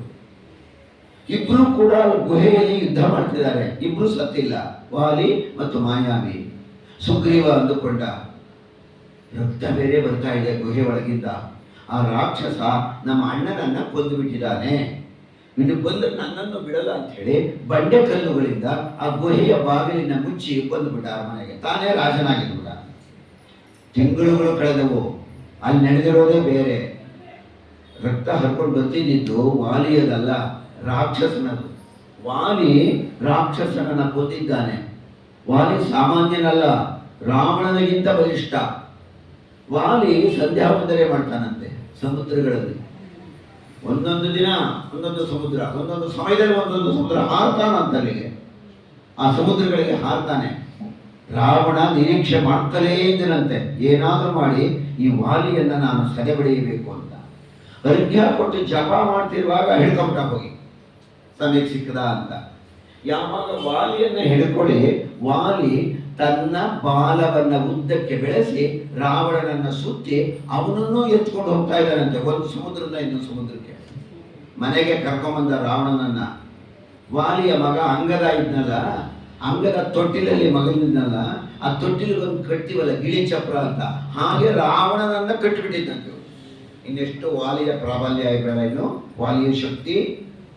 ವಾಲಿ ಯಾರು ಮಾಡೋದುಂಟೆ, ಬಂದ ಈಚೆಗೆ ವಾಲಿ ಬಂಡೆಕಲ್ಲುಗಳನ್ನು ಒದ್ದ, ಗುಹೆಯಿಂದ ಬಂದಿದ್ದಾನೆ. ಸುಗ್ರೀವನನ್ನು ನೋಡಿದ, ಏನೋ ಸ್ವಾರ್ಥಿ, ನನ್ನನ್ನು ಗುಹೆಯಲ್ಲಿ ಕೂಡಿ ಹಾಕಿ ಇಲ್ಲಿ ಬಂದು ರಾಜ್ಯ ಆಳ್ತಾ ಇದೆಯಾ ನೀನು ಅಂತ ಹೇಳಿದ್ದೇನೆ. ಸುಗ್ರೀವನ ಮೇಲೆ ದೊಡ್ಡ ಯುದ್ಧ, ಬಡಿದ, ಓಡಿಸಿದ. ಅವನ ಕಡೆಯವರೆಲ್ಲರನ್ನೂ ಕೂಡ ತನ್ನ ಕಡೆಯವರನ್ನಾಗಿ ಮಾಡ್ಕೊಂಡ್ಬಿಟ್ಟ. ಹೆಂಗಸು ಮಕ್ಕಳು ಎಲ್ಲರೂ ಕೂಡ ವಾಲಿಯ ಕಡೆಗೆ ಬಂದುಬಿಟ್ಟರು. ಸೊ ಇಲ್ಲಿ ನಡೆದಿರೋದು ತಪ್ಪಿಲ್ಲ ಸುಗ್ರೀವನದು. ಇದನ್ನು ಕಂಡಂತಹ ಇವರು ಹನುಮಂತ, ಜಾಂಬವಂತ ಇವರೆಲ್ಲ ಸುಗ್ರೀವನ ಕಡೆ ಸೇರಿ ಹೇಳಿದ್ದಾರೆ, ರಾಮ, ಸುಗ್ರೀವನಿಗೆ ಇಂಥ ಅನ್ಯಾಯ ಆಗಿದೆ. ಹನುಮಂತ ದೇವರು ಹೇಳಿದ್ರು, ಒಂದಪ್ಪ ಅಯೋಧ್ಯೆಯಿಂದ 13 ವರ್ಷ ಕಳೆದೆ ಕಣೋ, ರಾವಣ ಯಾರು ಸೀತಾಪಹರಣ ಮಾಡ್ತಿದ್ದಾರೆ ಕಣೋ, ಹುಡುಕ್ತಾ ಬರ್ತಾ ಇದ್ದಾನಪ್ಪ ಸೀತೆಯನ್ನ. ಇವನು ಹೇಳ್ಕೊಟ್ಟ. ಇಬ್ಬರಿಗೂ ಸ್ನೇಹ ಉಂಟಾಯಿತು, ಹನುಮಂತ ದೇವರೇ ಮಾಡಿಸಿದ್ರು. ಯಾವ ಜೀವ ಕಷ್ಟದಲ್ಲಿದ್ದಾನೆ ಅಲ್ಲಿ ಆನಂದವನ್ನು ಕೊಡೋರು ಯಾರಪ್ಪ ಅಂದ್ರೆ ಹನುಮಂತ ದೇವರೇ. ಹನುಮಂತ ದೇವರ ಪೂಜೆ ಇದೆಯಲ್ಲ, ಭಗವಂತ ಮೆಚ್ಚಿಕೊಳ್ಳುತ್ತಾನೆ. ಹನುಮಂತ ದೇವರ ಸಾಮರ್ಥ್ಯ ಜ್ಞಾನೇ ವಿರಾಗೆ ಹರಿಭಕ್ತಿ ಭಾವೆ ಧೃತಿ ಸ್ಥಿತಿ ಪ್ರಾಣ ಬಲೇಶು ಯೋಗೆ ಬುದ್ಧೌಚ ನ ಅನ್ಯ ಹನುಮತ್ ಸಮಾನ. ಇಷ್ಟು ಗುಣಗಳಲ್ಲಿ ಹನುಮಂತ ದೇವರ ಸಮಾನ ಬರುವರು ಮತ್ತೊಬ್ಬರಿಲ್ಲ. ಸರ್ವಜ್ಞ, ಸರ್ವಶಕ್ತಿ, ಸರ್ವ ಗುಣಗಣ, ಸರ್ವರೂಪ ಪ್ರಗಲ್ಭ ಏ ಗುಣನಾಮ ಜಗತ್ ಪ್ರಸಿದ್ಧ ಎಂತೇಷು ತೇಜಸ್ವ ನಿದರ್ಶಯಂತಿ. ಜಗತ್ತಿನಲ್ಲಿ ಪ್ರಸಿದ್ಧವಾದ ಗುಣಗಳು ಯಾವ್ಯಾವಿದೆಯೋ ಅದೆಲ್ಲ ಇದೆ ವಾಯುದೇವರು. ವಾಯುದೇವರು ಅಂದ್ರೆ ಹನುಮಂತ ದೇವರು, ಭೀಮಸೇನ ದೇವರು, ಮಧ್ವಾಚಾರ್ಯ. ಆಯ್ತು, ಆಗ ಸ್ನೇಹ ಉಂಟಾಯಿತು. ರಾಮದೇವರ ಅಭಯವನ್ನು ಕೊಟ್ಟೇ ಬಿಟ್ಟ. ಹೋಗೋ, ಕರಿ ಹೋಗೋ ಯುದ್ಧಕ್ಕೆ, ನಾನು ವಾಲಿಯನ್ನು ಕೊಲ್ಲುತ್ತೇನೆ ಅಂತ ಅಭಯ ಕೊಟ್ಟ. ಆಗ ಸುಗ್ರೀವ ಹೇಳ್ತಾನೆ, ನನ್ನ ಬಳಿ ತುಂಬ ಸಂಖ್ಯೆಯ ಕಪಿಗಳು ಇವೆ, ಅವರೆಲ್ಲನ್ನು ಕರೆಯುತ್ತೇನೆ, ಸೀತಾ ಅನ್ವೇಷಣ ಮಾಡಿಕೊಡುತ್ತೇನೆ, ಸೀತೆ ಎಲ್ಲಿರ್ತಾರೆ ಅಂತ ಹೇಳಿಕೊಡುತ್ತೇನೆ, ಚಿಂತಿಸಬೇಡ. ಅವನ ಚಿಂತನೆ ಒಂದು ಪ್ರಶ್ನೆ, ರಾಮದೇವರಿಗೆ ಕಪಿಗಳ ಸಹಾಯ ಬೇಕಿತ್ತೆ? ಒಂದು ಕ್ವಶನ್ ಮಾರ್ಕ್ ಹಾಕೊಂಡ್ರೆ ಯಾವುದು ಬೇಕು? ಅವನ್ನೆಲ್ಲ ಪ್ರಸಿದ್ಧಿಗೆ ತರಲು, ಹನುಮಂತ ದೇವರ ಸಾಮರ್ಥ್ಯವನ್ನ ಪ್ರಕಟಪಡಿಸಲು ಇವೆಲ್ಲ ಕಾರ್ಯ ಮಾಡಿದ್ದಾನೆ ಭಗವಂತ. ಗೊತ್ತಿದೆ ಅವನಿಗೆ ವಿಡಂಬನೆ, ಭಗವಂತನಿಗೆ ಹನುಮಂತ ದೇವರ ಸಾಮರ್ಥ್ಯ ಸುಮ್ಮನೆ ಇರಲಿ. ಆದ ಕಾರಣ ಇನ್ನು ಸಮಯ ಇಲ್ಲಿ ನಿಲ್ಲಿಸುತ್ತೇನೆ. ಮಧ್ಯಾಹ್ನಕ್ಕೆ ಮುಂದಿನ ಭಾಗವನ್ನು ಮುಂದುವರಿಸೋಣ. ಎಲ್ಲರೂ ಕೇಳೋಣ. ಶ್ರೀಕೃಷ್ಣ